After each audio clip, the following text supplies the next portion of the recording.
Sveiki! Man te cilvēki pa laikam jautā, ko darīt ar apsi. Te ir video no mana meža. Tās apsis ir kaut kādi 15, 20 gadu vecs un kaut kāds gads 10 vismaz apakaļ viņas ir pa visām viņām pamielojies alns un tad lēnā garā viņas lūst. Tātad apsi ir nolūzusi. Tad pa laimi tie zvēri ir vismaz šito te apsi arī nomizojuši, tad vismaz kaut ko viņi te ir spējuši paēst. Te ir tāda pat pāris metriem nākošā apsi. Tur ir nolūzusi. Tieši tādā aļņu bojājuma vietā bojājums ir alns, tāpēc viņš ir kaut kādi 2 metri augstumā. Un te ir arī tas nomizots, un ja paskatās uz palikušajām apsēm, nekas izteikti labāks nav.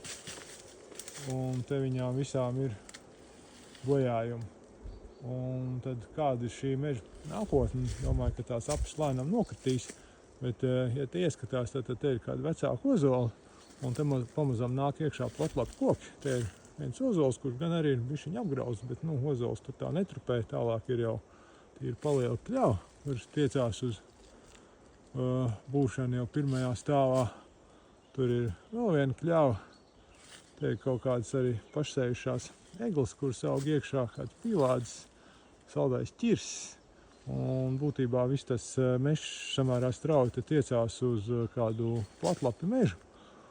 Un droši vien tas nākotnē tās apsis te apkritīs un būs eglu maisījumā ar platlapiem. Un tā te varēs saimniekot, bet šajā stadijā ir vienkārši, kaut kādā veidā ir jāsaprot, ka no tās apsis ir ar laiku jāšķirās ātrāk vai vēlāk. Varbūt viņi var nozāģēt, kam arī malkas vērtība, ja nē, tad viņi tāpatās visu lēnā garā te lielākā daļa apkritīs.